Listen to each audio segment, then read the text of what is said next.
All right, everybody, I'm here with another episode of Chamber Chat, and I've got a very special guest in the car today. I'm going to let him introduce himself, and we'll kick it off from there. All right. Hi, everybody. My name is Brian Greenway, and I'm recently hired as a Chief of Police for St. Helens, Oregon. So I get to say, hey, I'm the new director of the Chamber in my job, but you are new. You're new. I'm new to the city. I've been here a month actually, so I'm still feeling my way around, meeting people, and getting the parameters of both the city and the job. So and you're not even in from local. No, I'm not a local person. I moved up here from Las Vegas, Nevada. I spent 25 years in Las Vegas, Nevada, and I worked for the Las Vegas Metropolitan Police Department. And during my tenure with the Metro Police Department in Las Vegas, I had a variety of assignments, rose up through the ranks, and got exposed to different aspects of law enforcement, how to work with the community, how to work with other government agencies, how to work with businesses, neighborhoods. Yeah. And it was very educational for me, and that's what I'm bringing here to St. Helens. Nice. Talking to Las Vegas, and not to go straight into the heavy stuff, but were you there with the shooter? Yes, OneOctober, and that's what we deemed the event. Actually, is that it picked up the name OneOctober, and yes, I was actually the incident commander for the Mandalay Bay Hotel the night of the shooting. So I was on scene and assisted the heroes, and I don't consider myself one, but I worked amongst heroes in law enforcement, fire department, medical, and also just regular citizens and concert goers. There were so many heroic actions that night that saved so many lives. It's a tale that needs to be told. I mean, that's got to be absolute. I mean, organized chaos. We see it from the public. They're like, how do you even manage this sort of thing? I mean, that's got to be terrifying. Right. It is. You can train and you can go to classes, and you can prepare as best as you can. But when you're actually in the mix of everything, it really it's eye-opening. But I will tell you that if it's predictable, it's preventable, and that was our mantra in Las Vegas, because one of the advantages of working in Las Vegas and bringing my experience is that we deal with a lot of different events in Las Vegas. Yeah, sure. From everything from a 5K local race where a community group would want to do a 5K, and we'd have to get a cone pattern and traffic pattern up to New Year's Eve, which brings in about 250,000 people in 1.3 square miles on Las Vegas Boulevard, and everything in between. And fortunately for myself is that I was the incident commander for a lot of these events. That was one of the areas that I oversaw in my tenure in Las Vegas. So I had some familiarity with how to run an incident command, with how to run a unified command, with how to collaboratively work with the fire department, the medical, Homeland Security, the FBI, Secret Service. But getting back to the original question, Simon, is basically it was I was scared. It's terrifying for me, and I wasn't on the initial scene of the volley of gunfire, so I can only imagine what the concert goers and everybody involved in that had experienced. And it was just the training and the preparation beforehand is what allowed us to mitigate that scene as quickly as possible. Now, I always wonder about this sort of thing when you see bigger events like that. Does the training just kick in automatically? Is it thousands and thousands of people running away, and you guys are the ones going that way? Is it just? I mean, it's instinctive. Yeah. It's what everybody, no matter what agency you work for, signed up for in law enforcement. Typically, a law enforcement officer kind of has a type A personality that we call that they're a go-getter, they're motivated, and it's just it's your lifestyle. Yeah. It's what's in your blood is to help people, and it always doesn't have to be I caught the bank robber story. It's helping people who need community help. Police nowadays are problem solvers. They really do wear a variety of hats, from counselor to neighborhood mitigation to whatever. But when it happens, yes, that's instinctive for any first responder in law enforcement to run towards the danger, to kind of, help and stop the threat immediately. Yeah. So now I want to move on to local stuff, but also I heard, just to finish up the Las Vegas side, Tupac, I heard, were you one of the guys? I was one of the officers who pulled Tupac Shakur from his vehicle the night of the shooting. How crazy is that? Well, Wait, do you know who did it? I don't. I could tell you this. Scoop right here. I don't know who did it, but I will tell you, to quash any rumors, that he is dead. Yeah. It's not like Elvis Presley, the ghost of Elvis. He's alive. Yeah. Elvis is alive. So, wow, I didn't know that got out here. But yeah. yes, during my tenure in Las Vegas, I was a bicycle patrol officer on Las Vegas Boulevard, commonly known as the Strip. Yeah, yep. And there was a fight in town with Mike Tyson back in his heyday. Right. That attracted a lot of people to Las Vegas to watch this fight, mostly celebrities.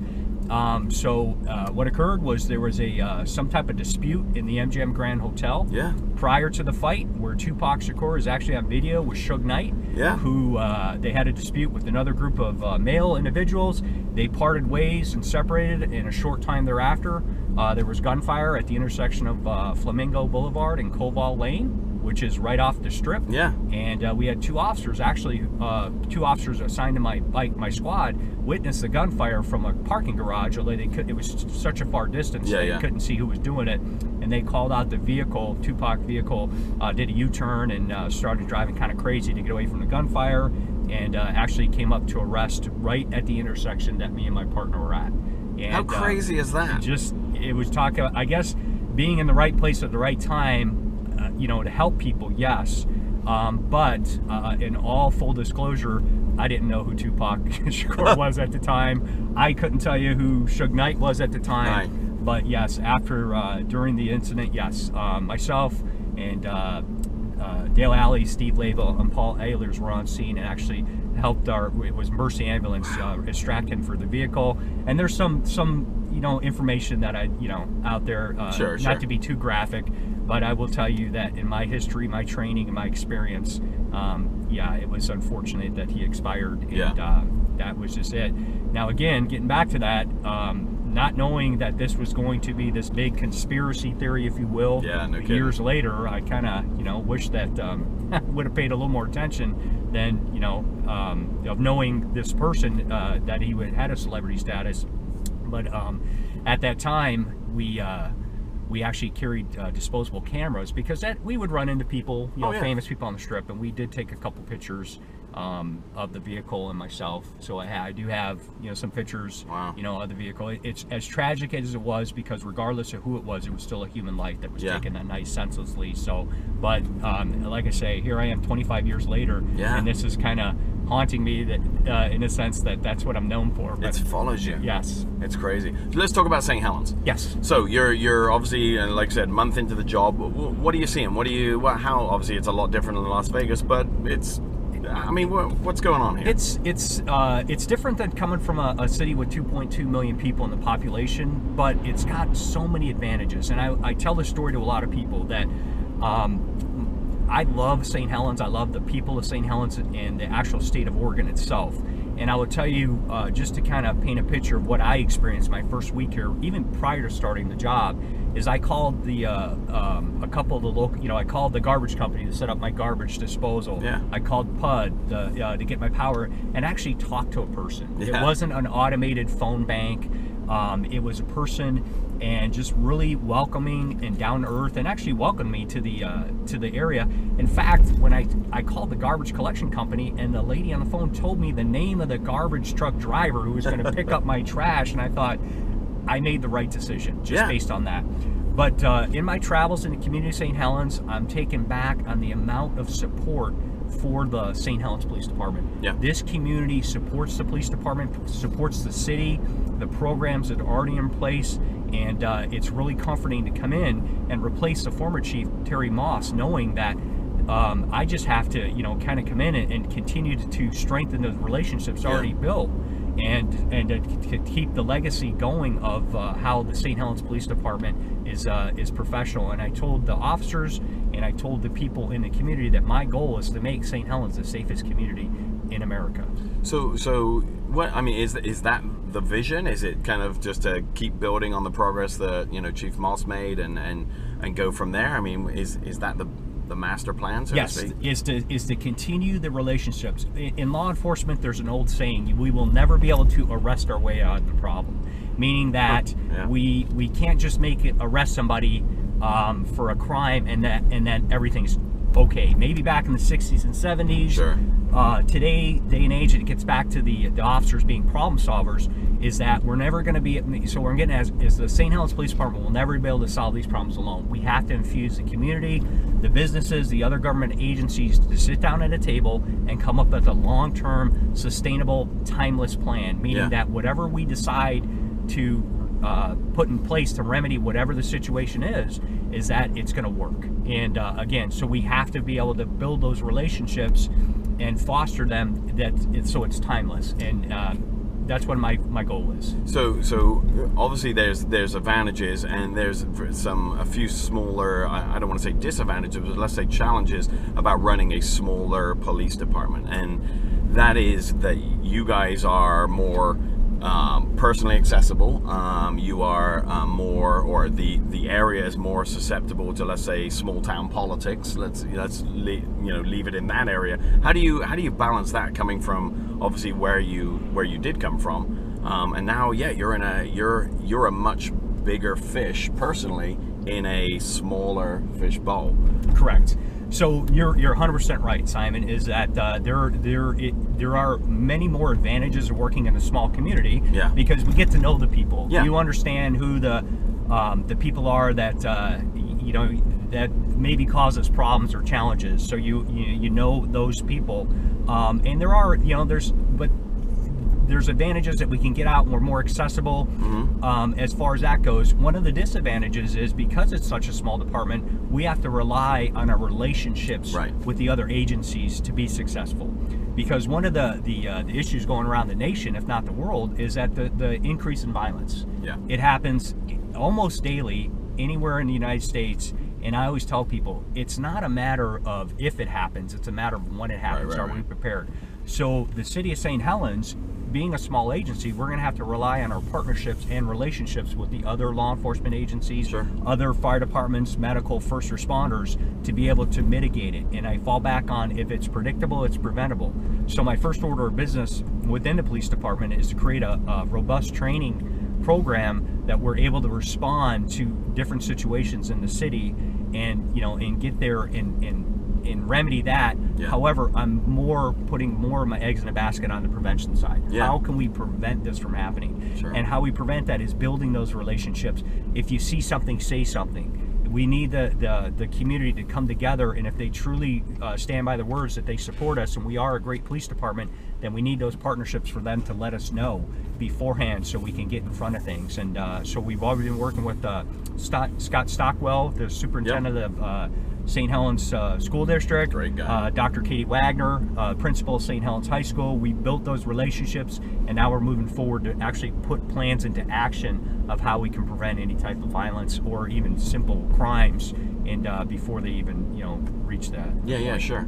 And you touched on it briefly earlier about hey, it's not if violence happens, it's when it happens. How do you feel the anytime you turn on the news nowadays, national news, and there's Oregon news as well, but it's the discourse between the police officer, the police departments around the country and the citizens, and there seems to be seeping in I don't know if I'm using the right word, like a distrust. You know what I'm talking about, right? Yes. So how do you reconcile that as not just a police chief here, in a smaller community, but big picture? I mean, what's going on? Why is this now a problem?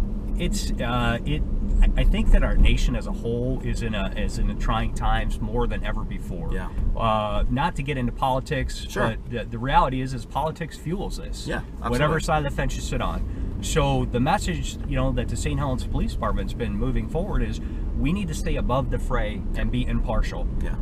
We, no matter what the topic is, whether it's legalized marijuana, whether it's who to vote for, we don't want to get down in the weeds per se, and we need to stay above it and focus on being, just policing, being fair and impartial, treating everybody with dignity and respect, and because that's what we would want to be, treated with if we ever encountered law enforcement.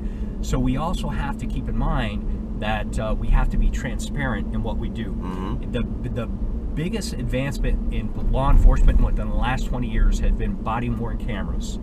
And I say this because if even the officers at St. Helens, they have this is their lifestyle. People say, oh, it's not a job, it's a career. I argue the fact it's a lifestyle to be a first responder, because you live and breathe it, and it's something that inbred with you that you want to help people.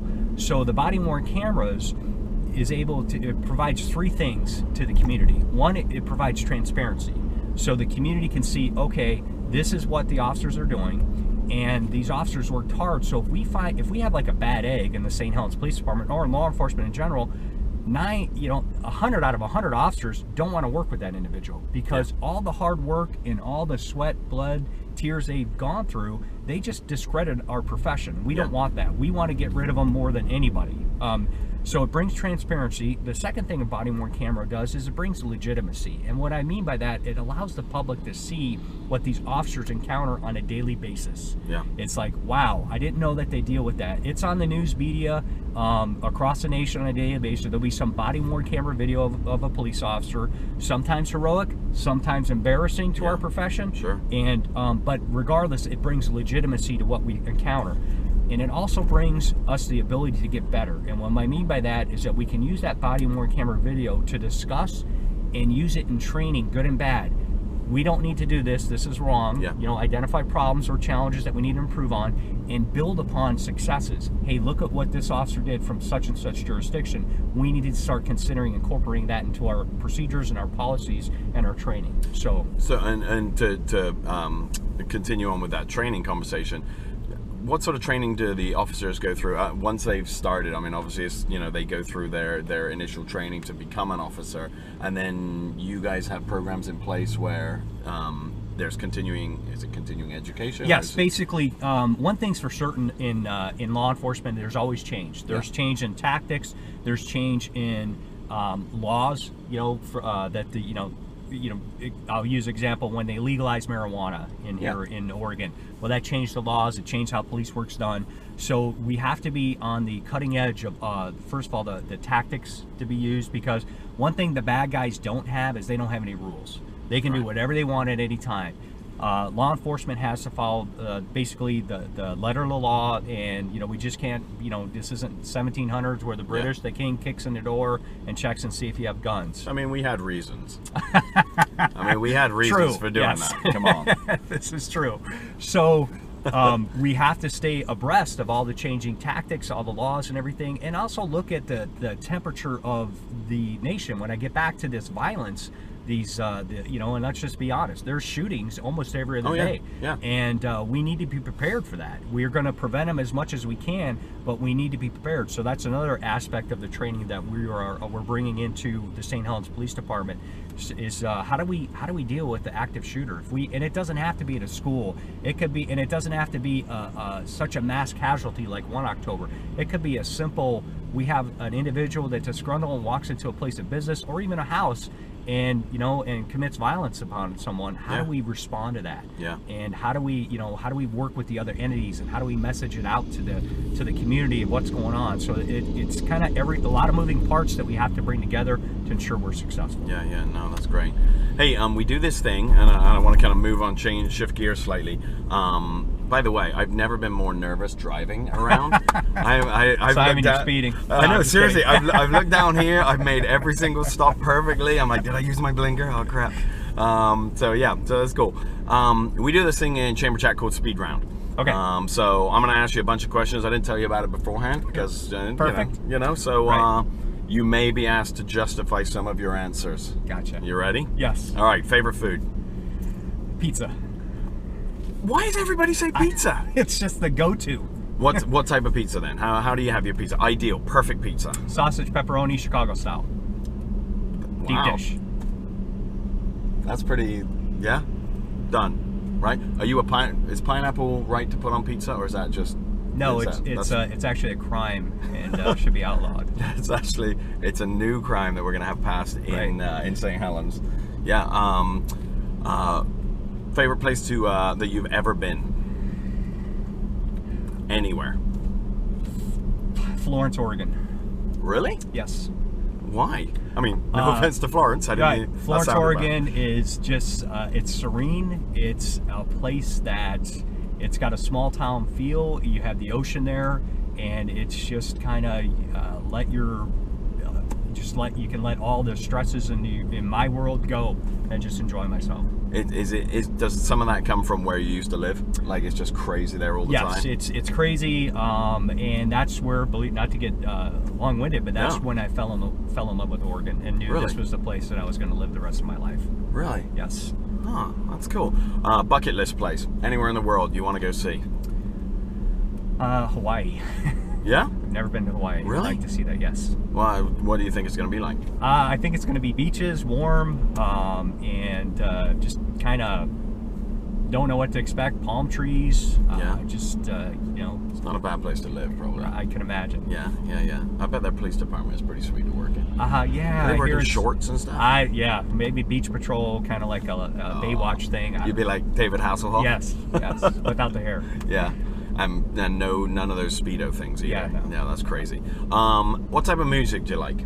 I like, I would say, all kinds, pop, country, rock. I enjoy a variety of musics, and funny thing is that if I wasn't in law enforcement, my other two jobs would have been a radio disc jockey or a dentist.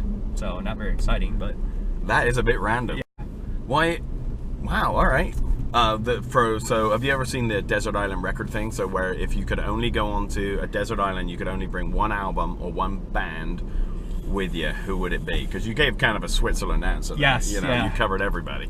Come on, give me a timeless music. To me, it would either be Elton John or Billy Joel. Oh, all right. And I can't name, Glass Houses from Billy Joel. All right. And Elton John, probably Yellow Brick Road. All right. For albums. Fair enough. Tell us a little bit about your family. My family, I'm married. I have 5 daughters, teenage daughters, I should say. Oh my. Yes. How much bathroom time do you get in your house? It's crazy. None? Well, it's not so much the bathroom time as much as the money that that I put out. Which so I am married. This is my second marriage. Yep. I do have 2 beautiful stepdaughters, 3 beautiful biological daughters, and I know people always say their kids are great. But honestly, I couldn't be more proud of these 5 beautiful young women, and the fact that I really am fortunate and blessed that they are great kids. They grew up in Las Vegas, and my oldest stepdaughter is a sophomore at University of Nevada, Reno. All right. I have another stepdaughter who's a senior in Las Vegas attending school. I have my own biological daughter who's a senior. I have my middle daughter who's a sophomore, and my youngest is a freshman. All of these girls are straight A students. I'm proud to say that my stepdaughter received some scholarships to UNR, academic scholarships. And do they get that from Dad? No, absolutely not. My beautiful wife Sonia, who's back in Las Vegas, is. They're not here? No, they're coming up after. The reality is that when you have daughters going to school, they didn't want to change schools, so they wanted to finish their senior year out. So. Oh, so you're Bachelor Padding it. I am. Oh, man. I am burritos from 7-Eleven and frozen pizzas, and I'm really... Your diet has gone to crap, huh? Yeah, and I'm already kind of getting some heat because I really enjoy peanut butter and jelly sandwiches, and that's basically my staple. You are literally living the Bachelor life. Yes. Wait, do you have a TV up on like breeze blocks? I don't have a TV. I watch Netflix on my iPad. Nice. So love Netflix, and I'm a big fan of fantasy football. I'm involved in that. I enjoy running, and but my passion actually that we don't have up here is playing ice hockey. Oh yeah? Yes, in Las Vegas. I know it's not known as the Mecca of ice hockey. You should go to Canada, but the Las Vegas Metropolitan Police Department had an ice hockey team that I played on for years. We got to get one going. I'm looking for it. Sadly, the closest rink is in Hillsboro, which the Portland Winterhawks play at. I already checked it out, and I just gotta, as I start to get comfortable in this new job, and then I'm gonna probably join a couple men's leagues and start skating. So are you a good player? You can brag a I little? ride the bench pretty good. I talk some mad game from the bench at the other players. So I don't want to say I'm good because but I've played for a long time. I can certainly get in the way of any player on the ice, and that's really what it's. Are you part of the goon squad then? Is that the deal? No, in my younger days I had a few scraps. Yeah. But no, now it's just all for fun, exercise, and yourself being a former professional soccer player, it's in your blood to be competitive. Oh yeah. I thought about that, and I just talked about timing. I thought about that this morning. Man, if I could have picked another sport growing up, I wish I would have played soccer.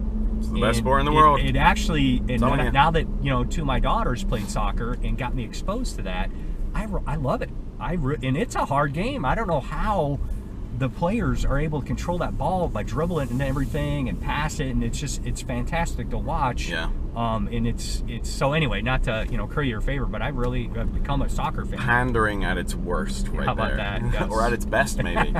Hey, if you could meet anybody who is currently alive, anybody, who would it be?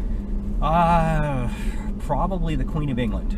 Really? Yes. Now that is pandering. No, I'd say that, and I mean, because, you know, in my position in Las Vegas, I have been exposed to meeting presidents, meeting famous movie stars. I've met everybody from Britney Spears to Mick Fleetwood to Mark Anthony to Presidents as well? I met President Clinton, Vice President Gore, President Obama. Nice. I did not get a chance to meet President Trump, and when I say the Queen of England, I say because of the historic value. Yeah. She's been around a long time. She knows, and just to be able to sit and talk to her and gauge her perspective and ideas of the historic part of our world. I mean, she's seen it. She was alive when Marilyn Monroe was alive. Yeah. So there's a lot of history that she can bring, and she's the you know, she's just part of the world's history. Yeah. And I think that would be very interesting to be able to kind of pick her brain and just talk to her and get her feel on life. I think she is the second longest running monarch in forever. Yes. After, I think it's the King of Tonga or something. Yes. Who was like king when he was like 4 years old or something crazy. For some reason that I just like history. Yeah. So No. How about a person who's dead? Anyone in history? Abraham Lincoln. Why? I say that kind because, of a given. But well, why? it's a given because he had a visionary. Yeah. He was a visionary, and he made some decisions in his tenure as president and coming up as an attorney in Illinois prior to being elected president, that I just think that he's just a person that kind of went against the grain, so to speak, and had the courage to do things that were unpopular, but did them for the betterment of our nation. Yeah. So I think that there's a person that I would like to meet and gain and garner some of that knowledge from him. Have you seen the movie with Daniel Day-Lewis? I have. Lincoln? Yes. I saw that maybe a month ago. Yes. It was amazing. And I don't know how is Hollywoodized it was, right. but you get a feel for that. And I gotta tell you, one of the best vacations or I wouldn't say vacations, but the things I ever did in my life was to go to Washington, D.C. and visit the Smithsonian's, and they actually had Abe Lincoln's coat and his top hat in the museum. He was a big dude as well, right? He was tall. Yeah. And you know, they had George Washington's epaulets and everything. Who George Washington, surprisingly, was a short, small, statured man. Yeah. I think that as the human race evolves, we kind of get bigger for whatever you want to, you know, growth hormones. Yeah, pizza. It's pizza. You know, I mean, so you know, you've got a lot of big human beings now, and back in the 1800s, 1700s, not so much so because their lifespan wasn't long. So anyway. What do you now? We know you would love to play ice hockey. What would people be surprised to know that you do in your off time? I don't know if there's any surprise. I guess ice hockey would be one. I enjoy running, although I've taken some months off, so I'm getting back into it. And a couple like casual running, or are you kind of like hit the marathons as well? Back in the day, I did a few half marathons. I was on to Las Vegas. I did some events running with the Las Vegas running team. Yeah. You can tell by the pizza I ate, but I'm getting back into that. I guess people would be surprised of how, you know, I guess just that I'm down to earth. I'm very humble person. I don't wear my accomplishments on my sleeve. Right. And I'm very inquisitive in asking people about themselves. I want to learn more about people. I already know about me. I want to know about Simon. You know, I want to know about you. I'm very, you know, and again, not to too much. I guess I'm an easygoing person, very personable. I think I have the worst dad jokes in the world. I love telling a good corny joke. Yep. So I guess there's nothing exciting about me. I'm originally from Illinois. I grew up in Illinois. Yeah. An avid outdoorsman,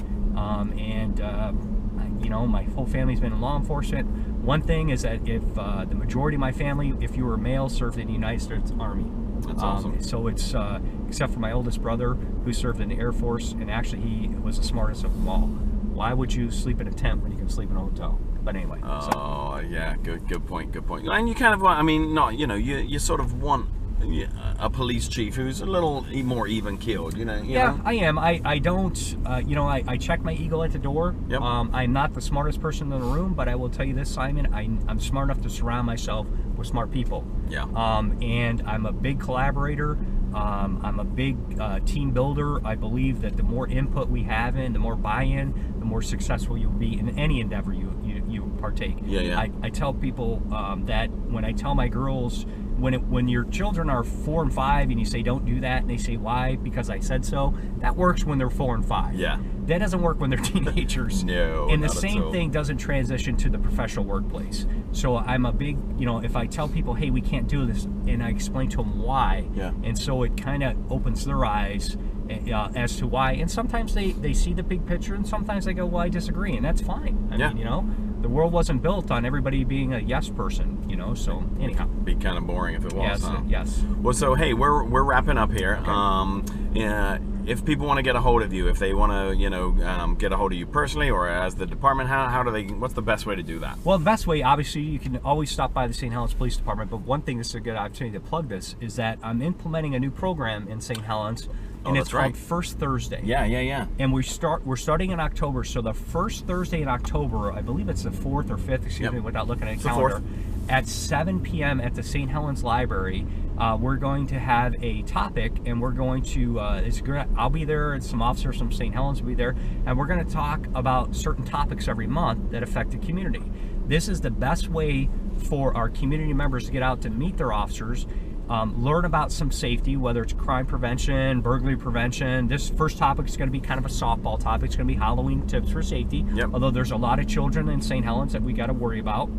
Trick-or-treating safety, how to stay safe. And then we're going to open it up for the second half of the meeting to basically ask questions. So this is the opportunity for those individuals who might not think, this doesn't rise to me calling, 911 or bothering an officer. But this is a chance that we want to get out and answer those questions, and also get out and meet the community members. And because what my experience has been, it's not about us solving the problems, it's about neighbors meeting neighbors. And I have experienced firsthand how, not even involving the police at these meetings, neighbors will solve a problem just talking to each other. And it's a great opportunity to kind of blend in the fabric of the St. Helens Police Department into the community, strengthen that, and I'm looking forward to it. And we're going to have them every month. It'll be the first Thursday of each month at 7 p.m. at the St. Helens Library. We'll provide small refreshments to kind of entice people to come in. And just meet their police officers, meet myself, and we can do we want to meet them. So. Well, and that's part of what Chamber Chats is. You're doing it in more of a town hall type format. Yes. You guys are people too. Oh yes. You know, yeah, sure. You wear the badge, you wear the uniform, but you're still somebody's dad, somebody's son, somebody. Exactly. You know.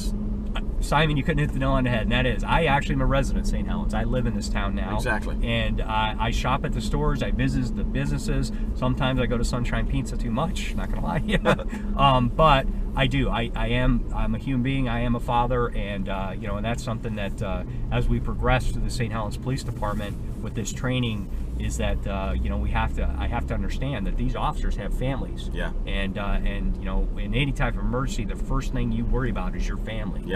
And so we have to even put plans into place in case something tragic happens, so they have those family members taken care of, so they can focus on helping the community. So. Well, hey, I wanted to thank you, obviously, for sitting in the car. This was great. This was, I think it's important, not just that they get to know the chief, and in terms of, hey, it's the new chief, but it's also, I think you're bringing a different feel to the police department as a whole. And not that there was anything necessarily majorly wrong with it before, but it's so nice to be able to just have a chief that you can relate to and build up that relationship between the public, the citizens, and the police force here. It's been really cool. So thanks for joining us. Thank you, Simon. And I did okay on the driving. Perfect. Hang on, let me write a note. Yeah, good enough. Just kidding. Well, I didn't get pulled over. That's great. Awesome. All right, everybody. Well, like I said, wanted to thank you guys for staying tuned, and we will catch you on the next Chamber Chat.